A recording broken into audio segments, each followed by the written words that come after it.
All right, let's get into it. We're going to deconstruct one of the most important stories in science fiction and unpack that haunting phrase at its very core: more human than human. You know, it all boils down to one simple but absolutely massive question. What actually makes you, you? What makes you human? It's the engine that drives the entire world of Blade Runner. Forget the flying cars for a second. This is about who we are. And this one question gets explored in two totally different ways. First, you've got the original 1968 novel by Philip K. Dick, Do Androids Dream of Electric Sheep? And then you have Ridley Scott's iconic 1982 film, Blade Runner. They start in the same place, but wow, do they end up with some radically different answers. So let's start where it all began, with the book. Philip K. Dick's novel paints this really bleak, really ambiguous picture of the future, where the whole idea of what it means to be human is, well, kind of falling apart. So, in this world, there's supposedly one surefire way to tell a human from an android. It's the famous Voight-Kampff test. It basically measures empathy. But right away, the book shows you how flimsy that is. I mean, what about humans who aren't very empathetic? Or what if a machine gets smart enough to just fake the right answers? The one thing they're using to define identity is built on some seriously shaky ground. And to really hammer this empathy idea home, the book has this bizarre state religion called Mercerism. People literally grab onto these empathy boxes to connect their minds with this suffering savior figure, Wilbur Mercer, and with everybody else who's plugged in. It's a way to prove you're human by collectively feeling pain. It's weirdly predictive, right? Kind of like our modern world of performative empathy online, where we all have to publicly share in a feeling to show we're on the right team. But here is where it gets really interesting. The prophet of empathy himself, Mercer, drops this bombshell. He says that the basic deal of being alive is being forced to do things that go against who you are, to violate your own morals. So get this, the novel is arguing that being a hypocrite, being contradictory, that's a fundamental part of being human. And that leads us to the book's really unsettling conclusion. It doesn't give you a nice, clean answer. Instead, it suggests that humanity isn't some fixed thing. It's messy, it's subjective, and maybe, just maybe, it's an illusion we made up to feel special. Okay, so that's the book. Now let's jump over to the movie.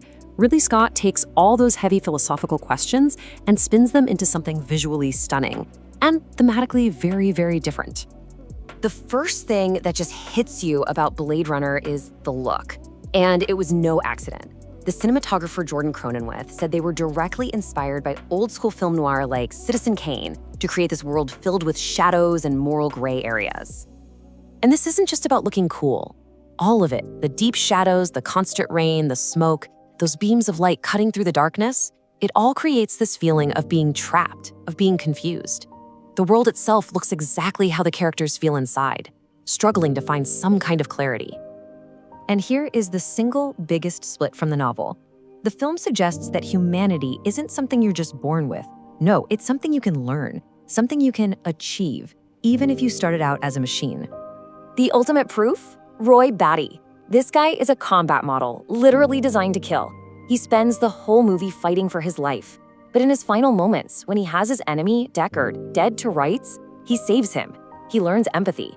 And in that moment, this killer android becomes, without a doubt, the most human character in the whole story. So, all of this brings us to the big one. The mystery that has kept fans arguing for over 40 years. What about Deckard himself? Is he human or replicant? For decades, you had two opposing camps. On one side, director Ridley Scott, who was adamant that Deckard is a replicant.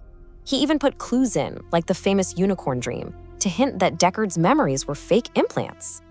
On the other side, you had Harrison Ford, who argued that, hey, for the audience to connect, Deckard had to be human. But then, in 2023, Harrison Ford basically put the whole debate to bed. He admitted he always knew Deckard was a replicant. His argument on set wasn't about the truth of the character, it was about the performance. As he put it, of course a replicant would desperately want to believe he's human. That internal conflict was the whole point. Now here's the thing. For a long time, these were just really cool, really deep questions for a sci-fi story. That's not the case anymore. That central dilemma, telling a real person from a perfect simulation, knowing what's true and what's fake, these are now the defining challenges of our time. I'm not being dramatic. Take a look. This isn't a prop from a movie set. This is the cover of a real-world report from places like the Future of Humanity Institute. And what it describes is a threat that feels an awful lot like the world of Blade Runner. The report breaks the danger down into 3 big categories. First, AI can take threats we already have and just make them way, way bigger. Think automated phishing scams at a massive scale. Second, it can create totally new kinds of attacks, like super realistic deepfakes designed to sow chaos. And third, it can completely change the nature of threats, making them faster and harder for any human to even comprehend. Think about that description for a second. Highly effective, finely targeted, and difficult to attribute attacks. Doesn't that sound exactly like the job of a Blade Runner? Trying to hunt down a hidden artificial threat that's almost impossible to distinguish from the real thing? The paranoia of that fictional world? Well, it's starting to feel pretty familiar. So we end up right back where we started, with a question. The Tyrell Corporation's slogan for the replicants was more human than human. As we build our own artificial minds, as we walk further down this road, what's our slogan going to be? And what happens when we can't tell the difference anymore?